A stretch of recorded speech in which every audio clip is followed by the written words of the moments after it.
Hello guys, good morning. Welcome back, day 3, here we go. Another warm one. Shane, welcome to Madfest. First time? Thanks, Dylan. Yeah, very first time. And Dublin is warm, but London is 5 times hotter, so I won't wear the blazer the next time. Yeah, you've bad choice. You've learned a lesson there. So, British Lions, this time last year, I guess you would have been out in Australia and we were in full swing on the Lions tour. So I guess you've been chilling out since and chilling out for the next 3 years, right? No, I couldn't possibly say that, Dylan. So very, interestingly, last year was a record-breaking year for the tour. Australia is always a special place to tour, but last year was very special, particularly after 21, where COVID-19 meant that there was no supporters. So we have a little video here just to give you a little kind of taste of the Lions and the most recent tour. Qatar Airways Men's Lions Series is on the line. It's about all those guys there, 90,000 Lions fans who came in. They were amazing. It's been many years in the making, of course. They've dreamed of being a Lion all their lives. It means absolutely everything.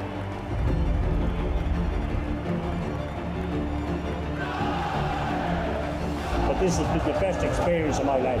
I'm blown away. Unbelievable. So it's here again. The Lions about to take us on another memorable ride.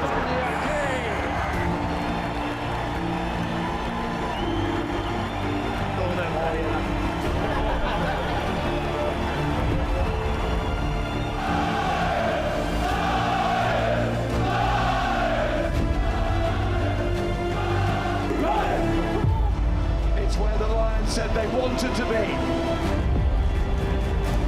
Morgan with Cheshire, and that's over, the line is down. Well, these guys have been fantastic.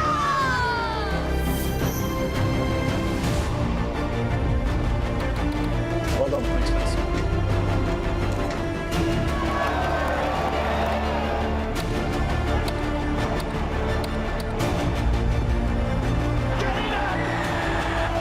What a finish!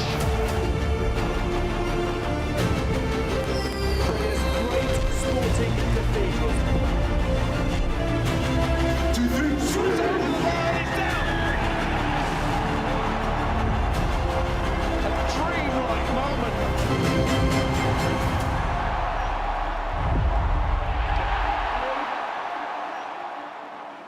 Awesome, love that. Brings back very fond memories. As a fan, I'm going to have to resist the urge to just ask you questions about the on-field stuff. I'll have to try and focus on the business side of things.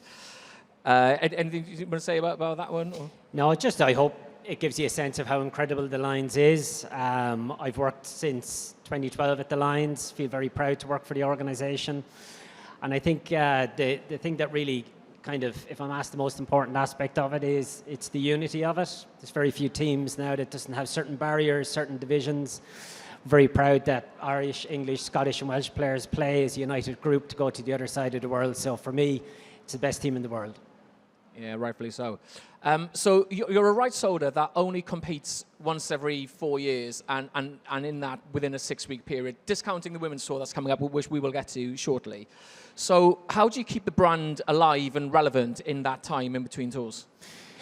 I suppose, Dylan, the Lions would always be kind of magic for its scarcity, but in fact, actually, scarcity can be damaging too in terms of the world we work in. So traditionally, prior to 2021, I would look back at the tours 2013, 17.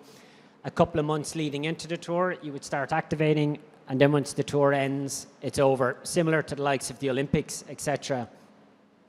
We couldn't sustain that model because we found it very difficult to maintain a constant engagement with our fans.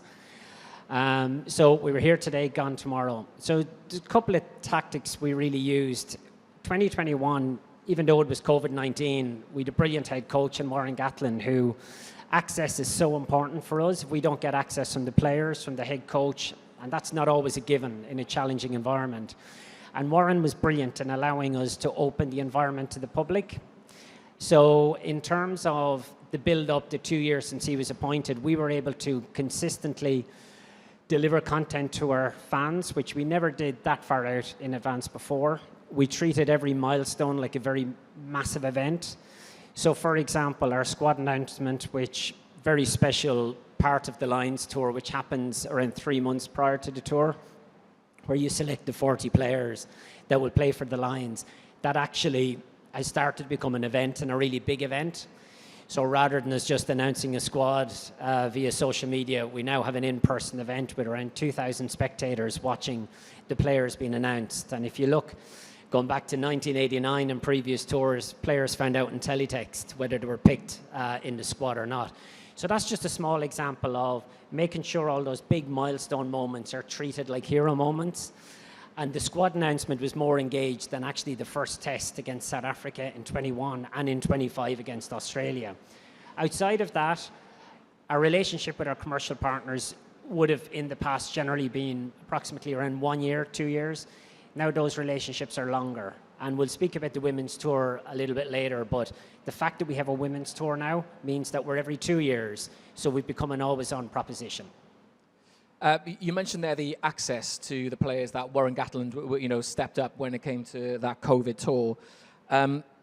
Audiences are far more fragmented these days. You've got social media, you've got streaming, you've got your content creators, behind-the-scenes access. Have you had to evolve your strategy to account for that fragmentation and the sort of to make yourself relevant to a younger audience?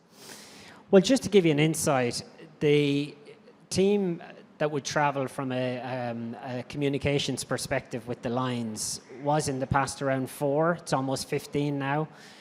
We have a partnership with Whisper in terms of we have our own Lions productions team. So we've done that with the view of we've had to appeal to younger audiences, but also respect the audiences that we have. I think there is a perception out there that the rugby audience is generally an older demographic. I can tell you the metrics to our channels tells us it's not with the Lions. The predominant audience is 18 to 34. And it's the type of content that we're producing, I think, is helping that. So the Lions are always famous for the end of tour documentary. In 1997 is the famous documentary, of course. But we started to look how we evolved that to a younger audience. So we've launched The Ultimate Test, which is a weekly series that we push out on YouTube. And it's probably helped, the result we've had in excess of 1 billion views from the 25 tour, the lead up to it, and largely helped by the success of The Ultimate Test. So we're constantly looking at what content a younger audience will consume. But we're also very mindful of social media channels and the longevity of our presence on them. So we put in a big strategy a couple of years ago in terms of our owned channels, which would be, for our example, our database. So again, when we weren't communicating with our fans on a consistent basis, we had a very small audience. Now with that consistent, always-on approach, we have a database, 1.7 million fans that we can communicate with regularly. So we're trying to create more own channels that we own the audience rather than, as we call it, social media, temporary space to loan out our content and our assets to.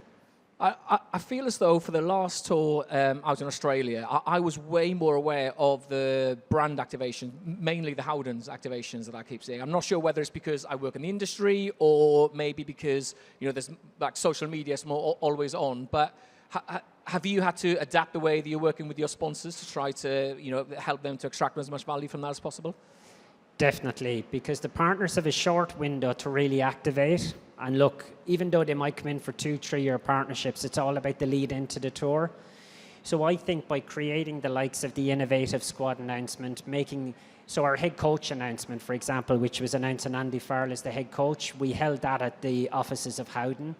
And in the past, that would have been in a hotel, it would have been in a conference room. To have that in their offices while the working day was going on was unbelievable. Andy Farrell walking in through all of the staff working, him being announced that day. So we're trying to come up with clever ways we work with our partners. We really rely on our partners. It's a large part of the revenue that the Lions generate. Our budgets, even though we have a massive brand, would not be quite what people think they are. So we do need the support of our partners to help activate the tour.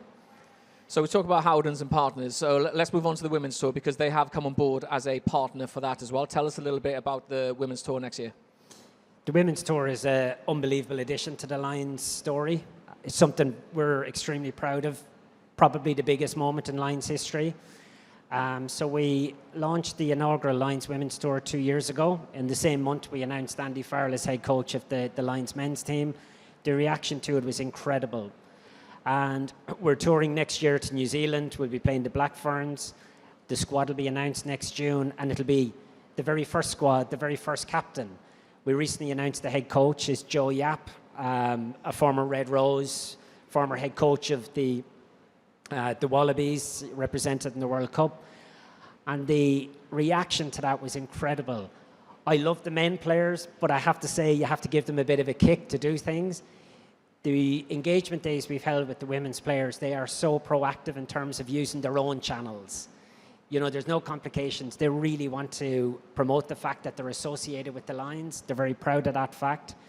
We have some great commercial partners, and I would urge commercial partners to get involved with the Lions women's team. There's plenty of people that talk about how important it is to have women's teams, etc. Well, they need to back it too. We've three great brands, Nike, Royal London and Howden, and they have really got behind the partnership. So for us, it's massively a massive opportunity. How we're phrasing it is, it's the same but different.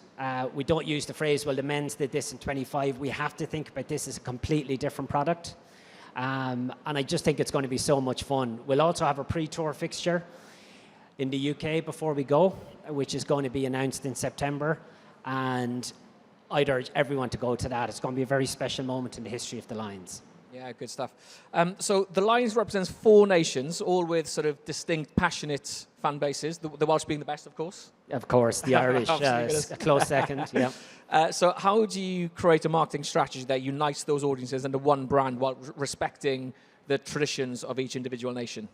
It's a great question, because actually that's the magic of the Lions, is the traditions that the 4 countries have. So when you see Maro Itoje singing The Fields of Athenry in the dressing room, you know you've done a decent job about bringing countries together. I wouldn't see this as a challenge. I see it as the thing we celebrate the most. Our entire backroom team is made up of people from different unions, different backgrounds. I actually think I get quite emotional sometimes when you're in the dressing rooms after a game and you see 4 players of 4 different nations with their arms around each other, you know, celebrating a win, consoling a loss. And in previous tours, the players have learned the songs of the other nations, and they're always tasked with singing it in various nights. So it's a real celebration of cultures rather than trying to manage them. So looking ahead, what do you think will be the biggest challenge to the Lions brand over the next decade or so? I think the biggest challenge for us is mentality, that we really have to invest in this area, and I would say us as an organisation. I've been there from a time where investment in digital marketing capabilities is very low, to now where you are persuading people on our boards, on our committees, that they really need to get behind this. Commercial partners are getting bigger. You can see the production levels there. It's a very high quality. The event is one of the most watched events in world sport, but we need to invest. And I look at certain areas we need to get to grips with. I suppose everyone's talking about influencer marketing. It's an area we need to improve on, try to get really people behind it that can help amplify our audiences. 2 is using AI in the right way. So for example, not particularly focused on content, but creating efficiencies around creating content. So just to give you one example, on the 25 tour, we used AI technology to literally every single player, when they went back to the dressing room, in their phone had every moment involving them within seconds of the match. In 2013, they might have got that about 2 weeks later. So it's using that effectively. So there are probably 2 areas that we're going to focus in over the next while, but are a challenge if we don't invest in it properly. So if there's any potential sponsors in here, you mentioned that they should get involved. So what would be the main reason for you to say the Lions as a brand, whether it's the women's tour specifically, the men's tour specifically, or both as a whole? What would be your kind of main message as to why a brand should get involved as a commercial partner? I think there's loads. I think, firstly, as an experience, everyone talks about being on a Lions tour. I am a rugby fan, but I'm also a big football fan and every other sport. My first Lions tour experience was amazing. I can't compare it to anything else I've been at. Now that we've started to introduce the opportunity to see the Lions in the flesh here, so less than 1% of our entire fan base used to only ever get to see the Lions play. Now that's changing. We've played in Dublin, we've played in Murrayfield. So it's an exciting time. The introduction of the Lions women's team, phenomenal introduction for Lions, phenomenal introduction for women's sport. There's so many good reasons, but I think obviously it's the best sporting organisation in the world. Absolutely. I mean, look, it's such a unique organisation. You know, you mentioned that I'm a huge fan. I reckon I've watched every single Lions match on TV for the last, without aging myself, like 35 years or something. But I've never been to a game, never been. But, for that 6-week window every 4 years, I am super engaged, highly engaged. So it's such a unique property. Oh, it's phenomenal. And I do go back to it. I know I've mentioned it a few times. You're just getting so much negative news these days. Everything is like, I keep using the word division. I tell you, on those Lions tours, nobody cares where people are from. Nobody cares about the background. Everyone is doing a job for a common goal, to win, to do well. The fans, you see the different flags all beside each other, not in a section in the corner, not divided.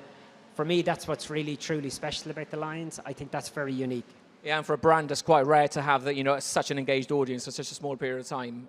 Yeah, definitely. Yeah. And also, if you're trying to activate in the UK and Ireland, there's very few things that bring together those communities than the Lions does, and it is something we're very proud of. So to finish off, I can't be talking to you without asking you, what's your favourite Lions moment over the years? A bit of a pinch me moment, really, was 2017. It was the second test. Beat New Zealand in Wellington, when in the months leading up to it, everyone was predicting a 3-0 landslide for New Zealand. And genuinely, for me, I never thought I'd be in that environment. I worked at a local sport level, worked for Basketball Ireland, where unfortunately we didn't have too much success in the international level. So for me, on a very basic level, I was just so proud to be part of an occasion that was as big as that. Nice one. Shane, thanks so much for your time, and best of luck with the women's tour. Thank you all for listening. Thanks, everyone. Cheers. Thank you.